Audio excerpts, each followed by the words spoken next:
Bonjour à tous, j'espère que vous allez bien. Aujourd'hui, on va s'attaquer à un rasoir coupe-chou un petit peu mystérieux. Donc son propriétaire l'a acheté sur eBay et j'ai été voir l'annonce, il n'y a que très peu d'informations dessus, à part que c'est un 6/8e coupe-chou artisanal qui serait fait apparemment en France, d'un artisan français, donc avec un acier traditionnel français provenant des aciéries Cisatol, donc les mêmes aciéries qui fournissent apparemment les rasoirs de chez Thiers. La chasse étant genévrier, et voilà. Alors bien sûr, elle a été vendue chèvre ready, donc prêt au rasage, comme vous pouvez le voir ici. Le propriétaire a fait un test et apparemment ça s'est pas du tout bien passé, donc je suis en charge de refaire le fil. Donc là on regarde le fil. Bon bah effectivement déjà le fil n'est pas du tout homogène. Et sans mettre trop d'assumption, il semblerait que ce fil ait été fait à la machine. Donc voilà, on va essayer de le refaire.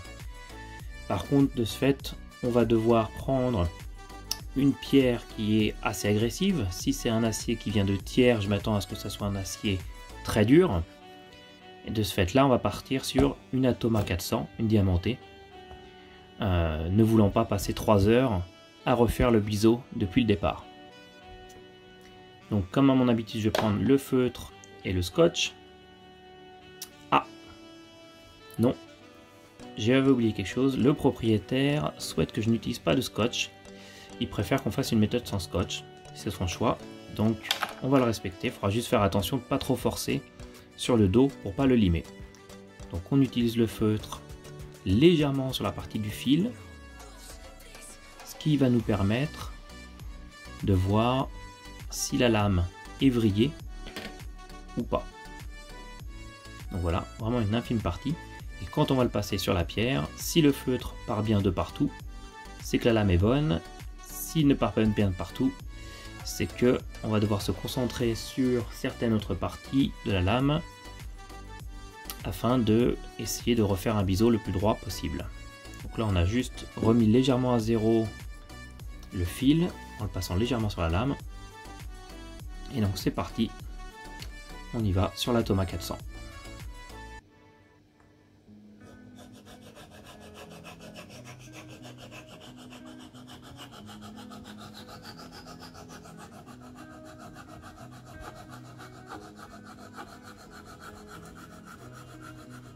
Donc comme vous pouvez l'entendre, c'est vraiment une pierre très agressive. Donc il faut faire attention à vraiment pas trop appuyer non plus dessus. Je regarde si mon feutre part bien de manière uniforme et homogène. Et non, il y a une partie ici où c'est pas parti. Donc on va se concentrer sur ce point-là.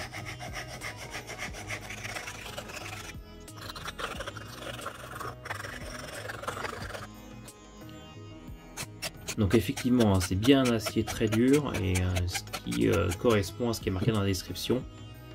Car même avec l'Atoma 400, il est dur à écouter.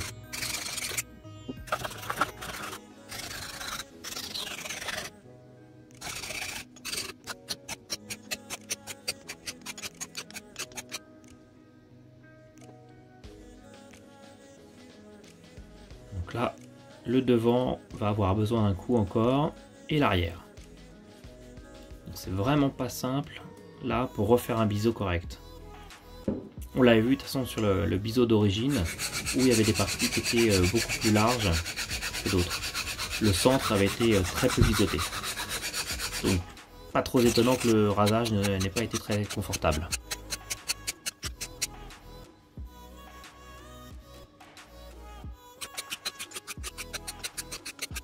Donc j'ai commencé avec des va-et-vient sur la pierre, ce qui est une méthode plus agressive, et ensuite j'ai fait un dépasse en X. Donc voici le résultat après le passage à l'Atoma 400. Donc c'est un peu mieux, c'est pas encore ça, hein, il y a encore du boulot, hein, mais c'est un peu mieux. Donc ça devrait suffire pour cette pierre là qui a bien dégrossi le travail. Désormais on va partir sur une pierre japonaise Shapton 1000 Et vu qu'on est passé avant sur une Atoma 400 qui était très agressive, on va construire une boue qui va nous permettre d'effacer au maximum les traces sur la lame faites par l'Atoma 400. Donc un léger filet de dos, et on va se servir de cette même Atoma 400 pour créer cette boue. Ce qui au passage va aussi nous aider à continuer d'aplanir parfaitement la Shapton 1000. Donc la Shapton 1000, c'est vraiment une pierre parfaite pour commencer à faire un bisou si effectivement il n'est pas trop endommagé. Donc là, j'aime bien commencer avec des petits cercles qui nous aident aussi à bien faire passer la boue partout et effacer les éventuelles traces qu'on a eu de l'Atoma 400. Ensuite, je ferai des va-et-vient et par la suite, toujours en finale, on va avoir des passes en X. Donc voilà, des allers-retours.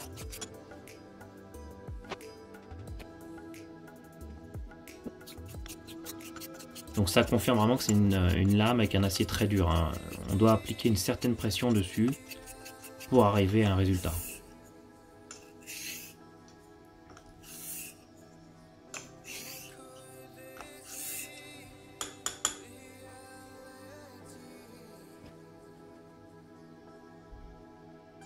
Donc on fait très attention en essuyant la lame à ne pas se couper.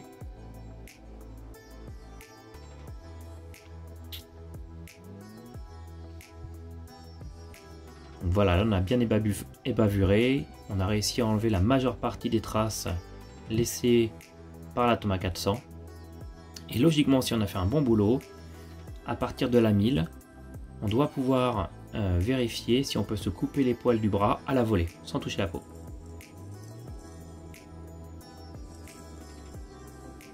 Donc là vous l'entendez et vous le voyez, ça a marché. Désormais, on peut passer sur la Shapton 5000.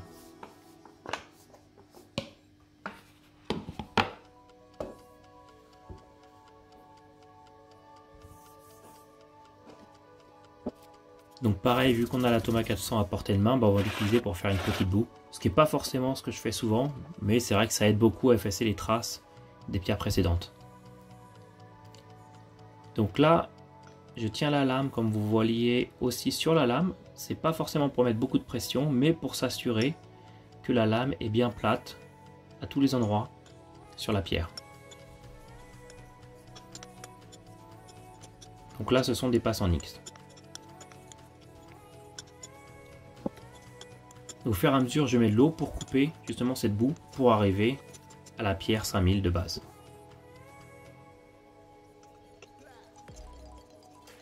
On va sentir la lame qui va commencer à coller légèrement comme une sensation huileuse quand on a fini avec la pierre en cours.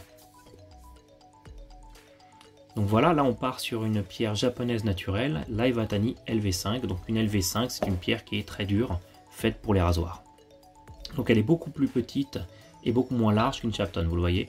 Donc on sera obligé de faire des passes en X ici.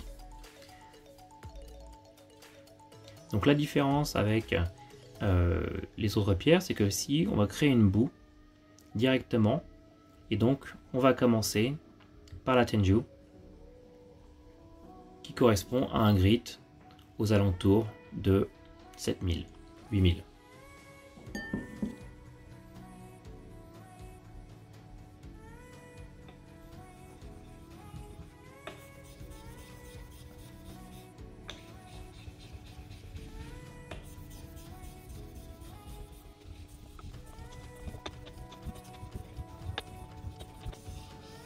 Donc voilà, on rapproche notre boue près de nous afin de commencer avec le rasoir directement dans la boue. Et donc ici on fait seulement des passes en X. Et on s'assure, c'est un peu plus difficile parce que la pierre est plus petite, mais on s'assure que la lame touche bien partout. Voilà.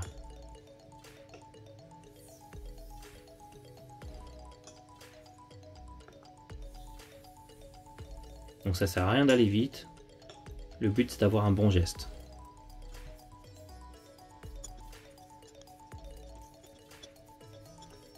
Et toujours on essaye de ramener la boue au final sans qu'elle tombe sur les côtés. Et s'il y en a sur la lame, on la rabat sur la pierre. On va regarder le microscope. Et là, on voit vraiment la magie de la pierre japonaise qui nous a effacé toutes les traces des pierres précédentes.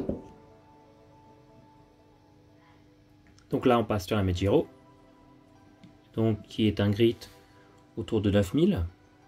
Je dis bien autour parce qu'avec les pierres naturelles japonaises, on n'a jamais vraiment de grit prédéfini. Chaque pierre peut être différente.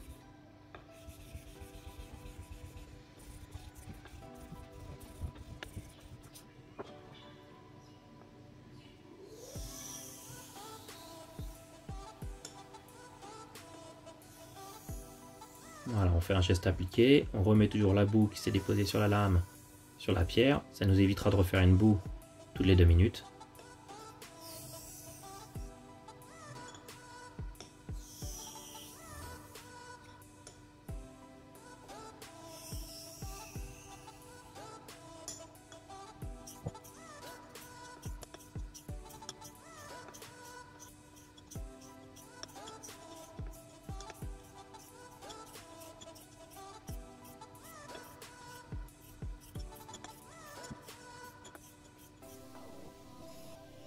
On fait attention à ne pas se couper quand on essuie la lame.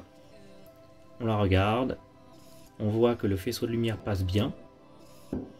Et ensuite, on peut passer à l'autre pierre, la dernière, qui est la Tomonagura.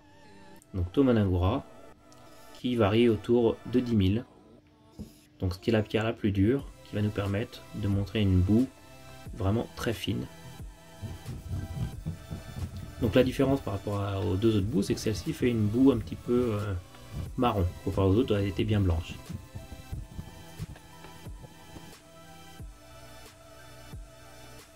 Donc là, à ce niveau-là, on n'a vraiment pas besoin d'appliquer beaucoup de pression, hein. Très très peu.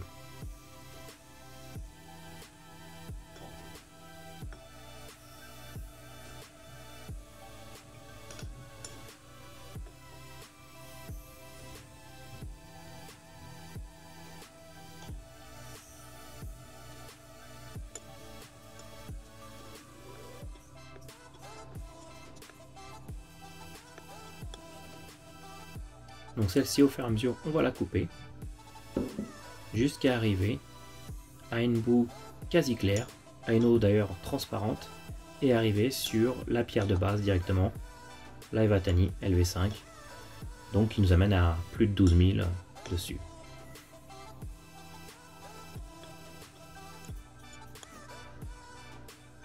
Et bien sûr, plus on avance, moins on met de pression.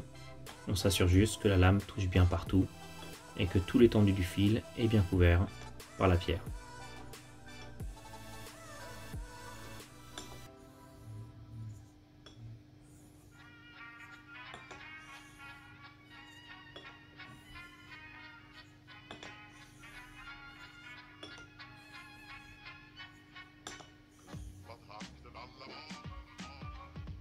Voilà, on enlève les derniers résidus de pierre et on fait à l'eau claire.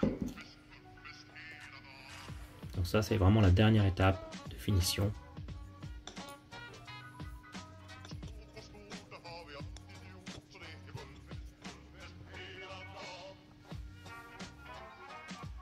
Donc voilà, notre fil est fait. Il semble parfait. Désormais, on va passer le coupe-chou au strop en cuir. Donc on nettoie notre pierre. On la sèche bien, c'est important. Donc laissez bien vos pierres sécher avant de les remettre dans une boîte si vous avez une boîte. Donc comme je disais, on va passer notre coupe-chou au cuir. Donc logiquement, je passe le coupe-chou pour la première fois autour de 150 passes. Ça sert à rien d'en faire plus, si votre fil est bien fait, ça suffira largement. Et ensuite, on fait un test de cheveux et on voit comment ça se passe. Donc le cheveu, on doit le poser sur la lame et voir s'il se coupe net. Bon bah là c'est parfait, hein. Vous le voyez, il saute littéralement sur le fil. Ce qui devrait nous assurer un très bon rasage tout en douceur.